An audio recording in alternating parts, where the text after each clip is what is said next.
الحمد لله رب العالمين والصلاة والسلام على نبينا محمد وعلى آله وصحبه اجمعین۔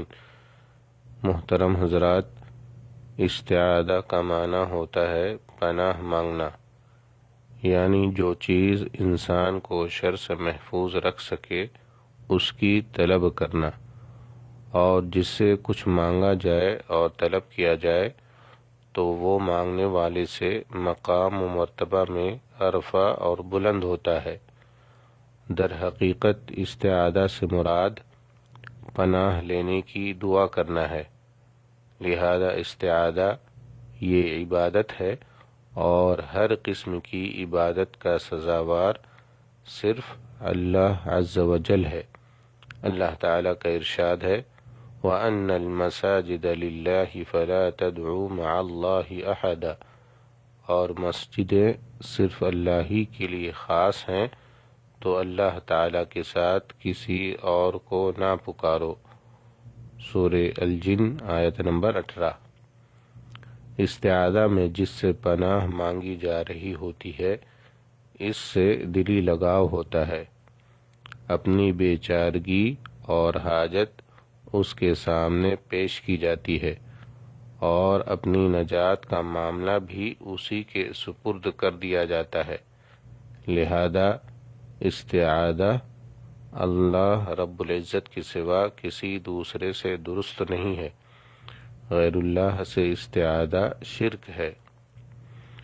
دینی بھائیوں، وہ امور جو مخلوق کے بس میں ہوں تو ان امور میں جب مخلوق سے پناہ مانگی جاتی ہے تو یہ پناہ محض زبانی طور پر مانگی جاتی ہے، لیکن دلی لگاؤ اللہ عز و جل کے ساتھ ہوتا ہے، اور یہ حسن ظن ہوتا ہے کہ بندہ تو محض ایک سبب ہے، اور در حقیقت پناہ دینے والا صرف اللہ تعالی ہی ہے۔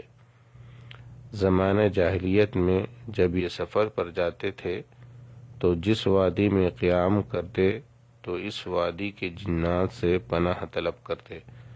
دین اسلام نے اس کو ختم کیا اور صرف اللہ تعالیٰ سے استعاذہ کا حکم دیا۔ اللہ تعالیٰ کا ارشاد ہے وَإِمَّا يَنزَغَنَّكَ مِنَ الشَّيْطَانِ نَزْغٌ فَاسْتَعِذْ بِاللَّهِ، اور اگر شیطان کی طرف سے کوئی وسوسہ آئے تو اللہ کی پناہ طلب کرو۔ سورہ حامیم سجدہ آیت نمبر 36۔ اللہ تعالیٰ کا فرمان ہے وَأَنَّهُ كَانَ رِجَالٌ مِّنَ الْإِنسِ يَعُوذُونَ بِرِجَالٍ مِّنَ الْجِنِّ فَزَادُوهُمْ رَهَقًا، چند انسان بعض جنات سے پناہ طلب کیا کرتے تھے جس سے جنات اپنی سرکشی میں اور بڑھ گئے۔ سورہ جن آیت نمبر 6۔ آیت مبارکہ میں ان لوگوں کی مذمت بیان ہوئی ہے جو غیر اللہ سے پناہ مانگتے ہیں، کیونکہ انہوں نے عبادت کا حقدار غیر اللہ کو ٹھہرا دیا۔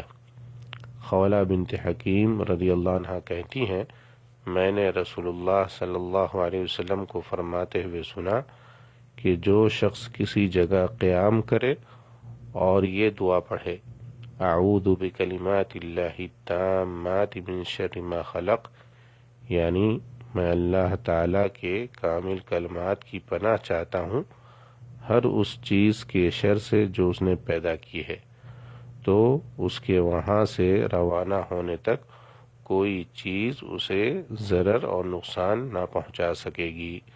رواہ مسلم والترمذی۔ والسلام علیکم ورحمۃ اللہ وبرکاتہ۔